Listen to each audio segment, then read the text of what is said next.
La voltige, discipline qui gagne du terrain à Maurice, comme en témoigne cette compétition tenue récemment à Cavalia.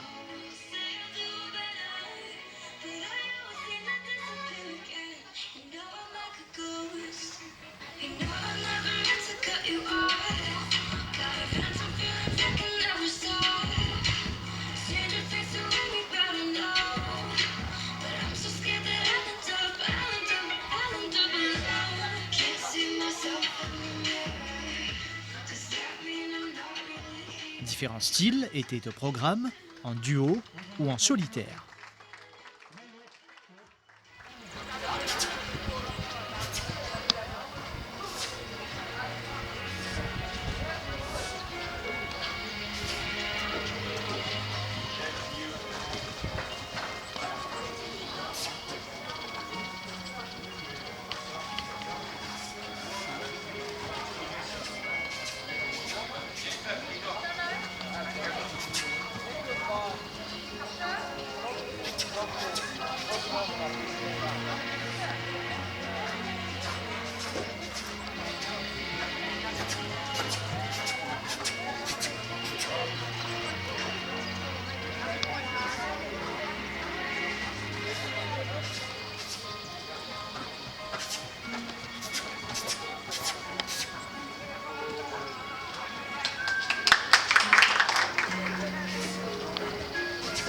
Face à cet animal majestueux qu'est le cheval, il faut savoir bien travailler son approche, mais surtout l'exécution du numéro.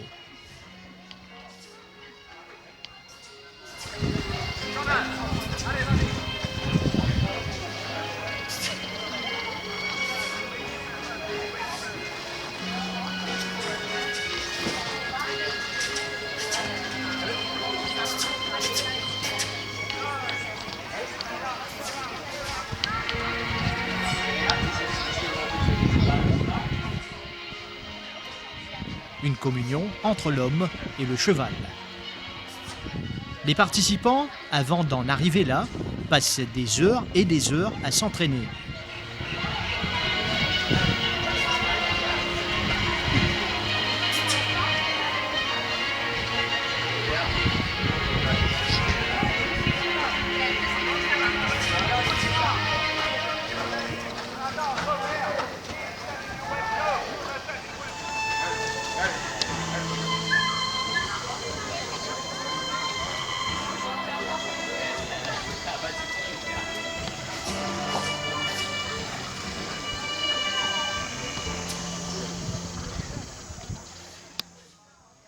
Monter à cheval est déjà un challenge qui demande un apprentissage. Participer avec l'animal dans un concours est un palier supérieur.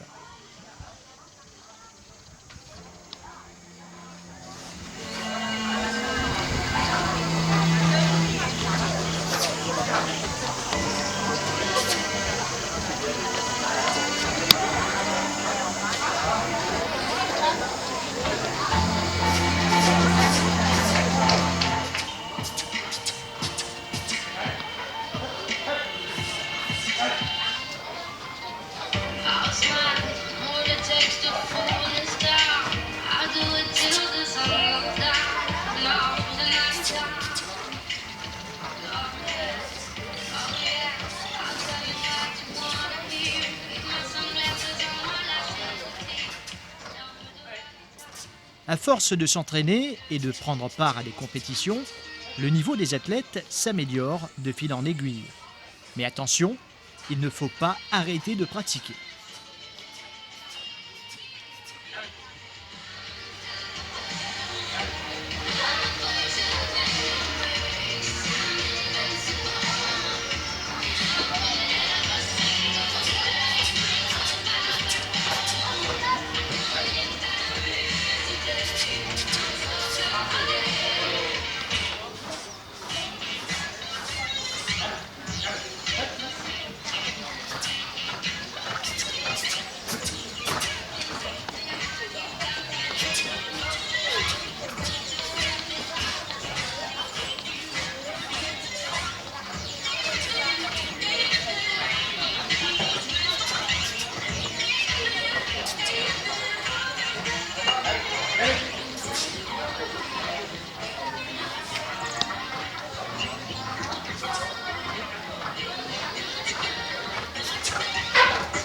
La voltige est très technique et demande une certaine maîtrise. Comprendre le cheval et réussir à se mélanger à lui, pour les numéros sensationnels, faut le faire.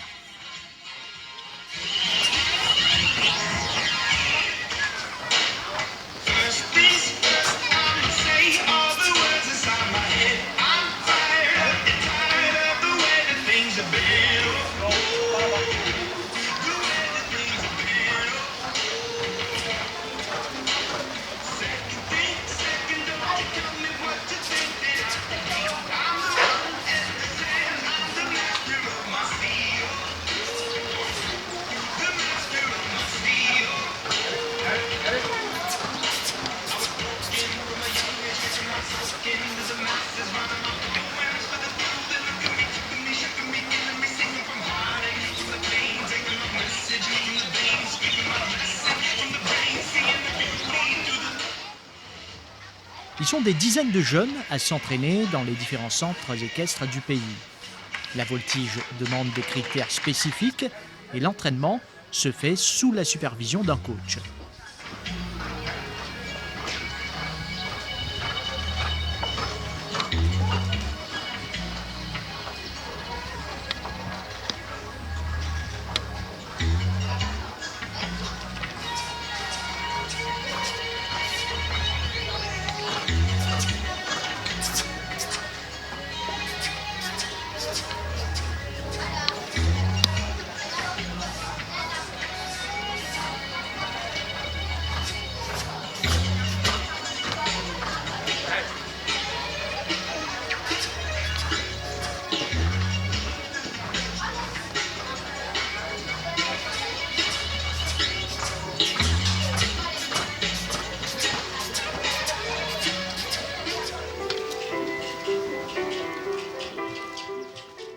Il faut du talent et l'envie d'apprendre pour y réussir.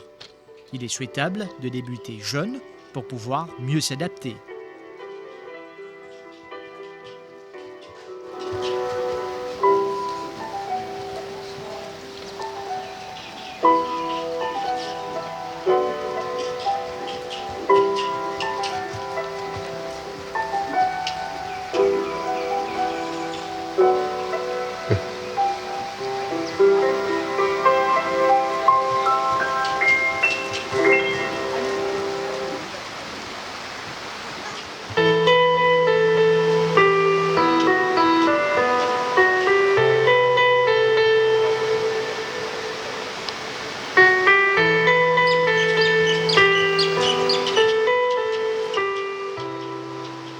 Il faut surtout aimer le cheval. La voltige, une activité sportive qui reste spectaculaire.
C'est une discipline qui se pratique au niveau mondial.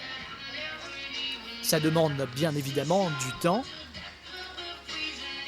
mais au fil des heures d'entraînement, le résultat est formidable. Nous vous proposons par exemple ici ce numéro concocté par ces jeunes.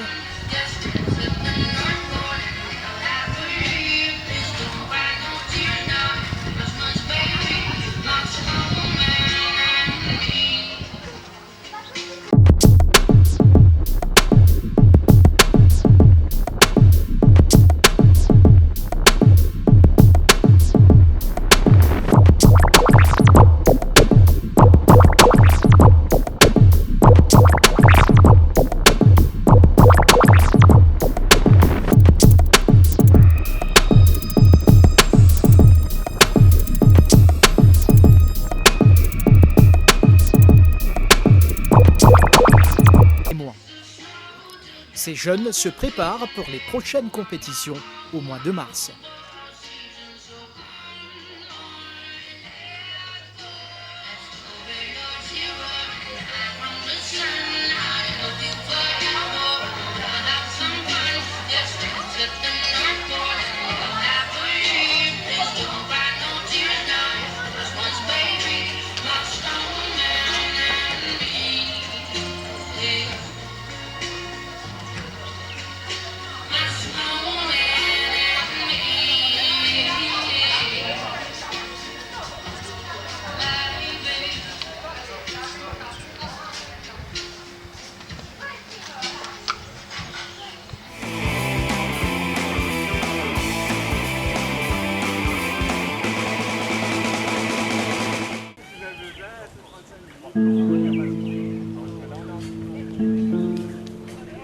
En cette journée ensoleillée, les amoureux de la nature se sont donné rendez-vous à Chamarel pour des cours pas comme les autres. Donc on est dans le cadre d'un cours qu'on donne sur la restauration des forêts. C'est un cours de 4 jours. Donc aujourd'hui, on est en train de montrer aux étudiants comment replanter, donc refaire le planting. Donc c'est les techniques, donc comment planter, fouiller le trou, parce qu'il y a une façon de le faire. C'est pas juste venir, on fouille un trou, on met une plantée, c'est fini. Donc on est en train de le montrer. Et donc ça fait partie de ces 4 jours de cours où on a beaucoup de théorie, mais aussi beaucoup de pratique. C'est ça l'avantage d'être à Ebony-Forest. On a le terrain où on peut faire ces activités-là. Donc le cours est beaucoup plus pratique, donc théorique et pratique.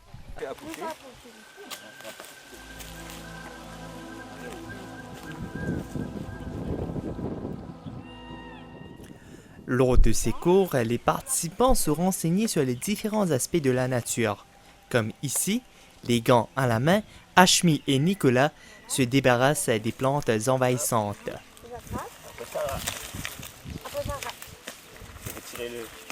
Voilà. Donc là, c'était là, c'est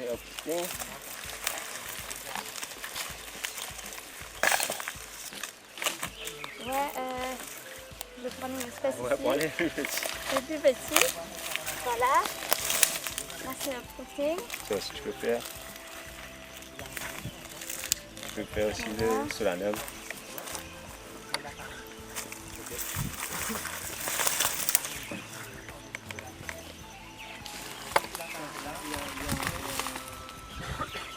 Un des gros problèmes, c'est les espèces envahissantes. Donc, c'est comment contrôler les espèces envahissantes. Donc, on les a donné plusieurs techniques. Et là, aujourd'hui, c'est quand on a contrôlé les espèces envahissantes, comment on replante la forêt. Avec 19 participants inscrits, ils suivent une série de 12 cours au total. Donc le cours c'est 4 jours consécutifs parce qu'on avait pensé que c'est mieux pour ne pas oublier la théorie de le faire 4 jours consécutifs. Donc c'est 4 jours consécutifs, cette fois-ci ça a été du mardi au vendredi de 9h à 16h. Donc ce cours-ci c'est juste pour un mois, mais ça fait partie d'une série de 12 cours qui sont sponsorisés par le CEPF. Et donc ça fait une partie de ces cours-là. Et les cours sont principalement centrés sur la conservation. Donc on a eu un cours sur comment faire le suivi des oiseaux, des reptiles, le suivi des plantes, comment faire du éco-guiding, donc comment faire du travail de terrain, c'est quoi la base qu'il faut avoir. Donc ça fait partie de ces 12 cours qu'on va faire. Ce cours est centré sur la conservation de la forêt et l'ébène noir est une plante à protéger à tout prix. Donc ici c'est surtout, comme le nom le dit, c'est Ebony-Forest, donc surtout c'est l'ébène noir qu'on protège. Et ensuite on a d'autres arbres comme Colophane-Bator, vous avez le Takamaka, vous avez les bois de ronde, donc une série de plantes. Ce cours aidera les participants à mieux conserver la forêt avec un certificat obtenu à la fin. Ils ont soit un attendance certificate, mais on a aussi un petit examen. Donc s'ils passent l'examen, ils ont un certificate of competence. Donc ça va les aider, j'espère, parce qu'un des soucis qu'on avait vu, par exemple quand on a commencé le travail de conservation à Ebony-Forest, il y avait un manque de personnes employées avec du training en conservation pour travailler. Donc c'est là qu'est venue l'idée de potentiellement faire des cours pour donner des formations. Comme ça, il y aura beaucoup plus de personnes qui auront du training en conservation et ensuite pouvoir. Donc on espère que ce cours-là, ça va les aider à être plus employables, si on peut dire. 2021 s'annonce merveilleux pour la faune et la flore locale, car d'autres projets seront concrétisés. Donc le prochain, c'est la propagation des plantes et management de nurserie. On aura des cours sur le suivi des insectes, comment replanter la forêt aussi. Donc on va peut-être aussi revoir les cours qu'on a déjà fait. S'il y a une demande, on va refaire ces cours. Ça. Les animaux endémiques à Maurice doivent être protégés. C'est un des objectifs de Nicolas à Chamarel. Donc moi je pense que les principaux à protéger, c'est les oiseaux, parce qu'on a une tête. Mais récemment, on a travaillé un peu sur les escargots. On a vu que les escargots aussi sont en train de très diminuer. Et je dirais que ce sont même plus rares que les oiseaux. Quel genre d'escargot? Donc par exemple, on a le Pakistala bicolore, donc qui est un escargot endémique, qui a presque disparu complètement de Maurice. Et quelles sont les difficultés que vous avez eues, vous, lorsque vous faites les cours ici? Donc je pense que la première difficulté qu'on a vue, c'est déjà, on est à Chamarel, donc on est loin. Donc ce n'est pas tout le monde qui peut venir et revenir parce qu'il n'y a pas de trafic facile. Donc ça a été une difficulté. Et aussi, quand on a fait le premier cours, on n'était pas vraiment connus. Donc il y a beaucoup de personnes qui ne savaient pas que c'était rouler ces cours-là et c'était quoi le but. Donc au début, on avait très peu de participants. Mais ensuite, grâce à Facebook et les sites web, là, on a commencé à voir beaucoup plus. Et je pense que du bouche à oreille, les gens savent qu'on les donne ces cours-là, donc on a un peu plus d'intérêt maintenant. Un encadrement dans ce domaine est primordial, surtout avec les différents types de plantes et le climat qui change sans arrêt. Donc généralement, on a les cours théoriques et on est 3-4 personnes de Ebony Forest où on encadre les groupes. Donc ils ont du travail théorique et ensuite on se casse aussi en petits groupes de travail. Et là, il y a une supervision où il y a une personne qui les accompagne pour les aider. Mais le but, c'est de les faire réfléchir. C'est pas juste venir, on les donne tous les trucs qu'ils apprennent par cœur, c'est pour les faire réfléchir. Donc après, quand ils partent, s'ils se trouvent dans d'autres situations, ils vont apprendre avec la théorie comment appliquer. Parce que ce n'est pas tout le temps le même cas. Ce qu'on a, le cas des problèmes qu'on a pour la conservation ici à Ebony Forest, ça ne va pas se retrouver peut-être dans le nord. Donc nous, on veut les donner les outils pour qu'ils puissent ensuite réfléchir et faire adapter les méthodes qu'ils ont apprises ici à d'autres endroits. Donc généralement, avant de choisir quelle plante on plante ici, on a fait un survey, un site assessment et aussi des recherches historiques pour savoir quel type de plantes se trouvait dans Chamarel avant. Donc on est en train de replanter les plantes qu'on avait déjà sur le site ou des espèces qui étaient peut-être sur le site et ont disparu qu'on est en train de remettre. Donc ces plantes-là, généralement, ils sont adaptées à ce climat-là. Mais pour les donner une chance de plus de survie, parce qu'on les replante, donc on a un process qu'on fait dans la nurserie qui s'appelle le hardening. Donc on laisse les plantes dehors, parce que quand elles sont en nurserie, elles sont protégées du soleil, de la pluie. Donc on les met un petit peu dehors, on les ramasse, on les met un petit peu dehors, on les ramasse, on donne un petit peu plus d'eau, on diminue un peu l'eau. Donc comme ça, elles sont habituées au climat d'être dehors. Donc quand on les plante, ils ont une plus grande chance de survie. Tous ces participants à l'œuvre, l'avenir de la forêt mauricienne s'annonce plutôt optimiste. On fait du quantitatif, on est sûr, c'est du solide, mais on peut faire les deux. J'espère qu'avec tous ces personnages, surtout avec les jeunes, ce qui est très important pour nous d'avoir des jeunes, de prendre la relève, j'espère qu'à force de faire les cours, qu'il y a plus de personnes qui sont traînées dans ce domaine-là, on aura plus une conscience écologique et que tout le monde pourra commencer à faire sur leur propre petit projet de restauration de la forêt ou conserver les oiseaux, les escargots un peu partout dans Maurice. Donc moi j'espère que ça va nous amener de l'avant parce que comme on sait à Maurice, on a beaucoup de problèmes en termes de trucs écologiques. Par exemple, on avait les oiseaux les plus rares comme la quesserelle, les coparachites, que maintenant on a un exemple un peu partout dans le monde, on a fait remonter ces oiseaux-là qui étaient en voie de disparition. Avec ces cours, nous allons pouvoir sauver plusieurs plantes endémiques. On a, nous, à Maurice, le record de plantes qui sont en voie d'extinction, mais c'est un peu plus compliqué parce que les plantes qu'on peut facilement reproduire, ça a déjà été fait. Donc là, il y a certaines plantes qu'il faut peut-être trouver de nouvelles techniques, de nouvelles approches pour les sauver. Et est-ce que, justement, en parlant de techniques, est-ce que vous enseignez ces nouvelles techniques aux jeunes ou ils sont à découvrir? Donc on enseigne quelques techniques, mais nous-mêmes, on n'est pas à cette pointe de technologie-là. Donc on les apprend les techniques qu'on connaît. Parce que souvent, on pense, par exemple, si vous voulez replanter une plante, c'est juste mettre une graine dans le sol, ça va pousser. Non, c'est pas comme ça. Des fois, il y a des procédés. Il faut faire du thinning, donc réduire la coque, craquer un petit peu pour que la plante puisse sortir. Donc ça, on enseigne.